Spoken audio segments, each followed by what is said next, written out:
a close friend of our family, went through his first kidney transplant at age 19.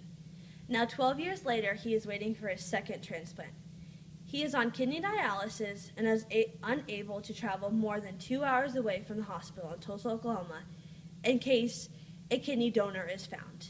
This means not being able to come home to his family in Nebraska for the holidays, something we all take for granted. The topic of my speech is about organ tissue donation and why you should consider becoming an organ donor. 18 people die every day waiting for a donor, and according to organdonor.gov, as of November of 2013, 120,771 people are waiting for a donor. These facts, along with my personal experiences, make organ donation very important to me. I will start with telling you about different types of organ and tissues that can be donated. Next, I'll give you some reasons why you should become an organ donor, and we'll finish with telling you how to become an organ donor. After listening to my speech, I hope you all consider becoming an organ donor. First, I'm going to tell you about some different types of organ/tissue donations. The typical organs to donate are kidney, heart, lungs, liver, pancreas, and intestines. The heart can only be used within 4 hours of being removed from the body for it to work properly. Tissues include bone marrow, skin, tendons, ligaments, major blood vessels, heart valves. And the heart valve is very important to me because my uncle has now received 2 heart valve transplants. Organs cannot be stored. They must be transplanted within hours of being removed from the body. Most donations come from unexpected deaths, but can also come from live donors, especially with the kidney, parts of liver, or lungs. The storage of donor organs continue to limit the number of desperately ill people who can be helped or treated with transplants. These facts came from Organ Transplant Book and organdonor.gov. Next, I'm going to tell you why you should become an organ donor. 95 people support being an organ donor, but only 52 people actually sign up to be an organ donor. Another person is added to the list every 13 minutes. Each organ or tissue donation saves or improves 50 different people's lives. Even if you have a medical condition other than AIDS, cancer, or a systematic infection, you can still be considered to donate. Your condition will be assessed when the time arrives for you to give a donation. Physical condition of an organ or tissue matters more than age, so make sure that you're taking care of your body. The potential supply of organs is so limited, you may be giving a gift of life to someone that you don't even know, but it's very special to them. Any one of us could need a new organ or tissue donation to save our own lives. That's why it's very important.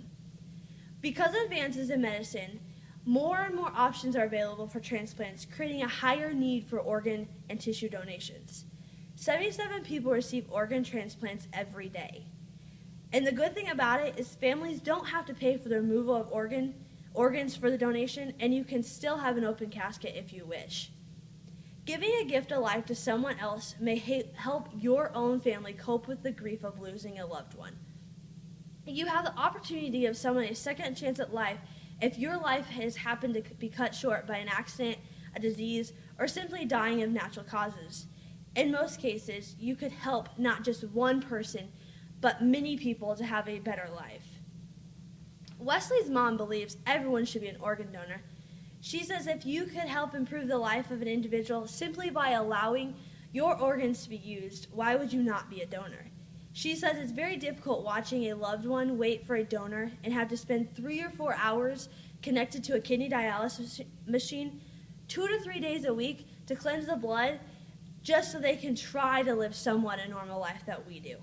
Think about how you would feel if you or one of your loved ones had to live this way when someone who got in an accident in a town next to you where you live and their kidney could have given your loved one a better life. She says you could be the next person waiting on an organ donation list, and you just never know if you need that organ donor, and they could be just that close to you. That all came from a personal interview in organdonor.gov. Now I would like to tell you how you could become a donor. So when you go get your license plate at the DM or your license at the DMV, you can state on the back of it whether you wish to be an organ donor or not. You can also get a little organ donor card that you can carry around with you that's given to you by the hospital. And it's also really important for you to tell your families that you wish to donate, just so that they know ahead of time and they know where you're coming from and they understand why you want to become an organ donor and why it's important to you. If you are under the age of 18, you do need permission from a legal guardian. And you can also state what organs or tissues that you would like to donate and which you don't donate, so that they take the ones that you want to be giving. And those facts all came from organdonor.gov. Now that you have heard my speech about organ and tissue donations, everyone should consider becoming a donor. If you consider being an organ or tissue donor, you can improve or save lives, many lives, lots of lives. You have heard some of my personal experiences with tissue and organ donations and why I encourage everyone to be a supporter. Now you know the different types of organs or tissue donations, reasons why you should become an organ donor, and how to become an organ donor or tissue donor. Now, will everyone consider being organ tissue after hearing that speech?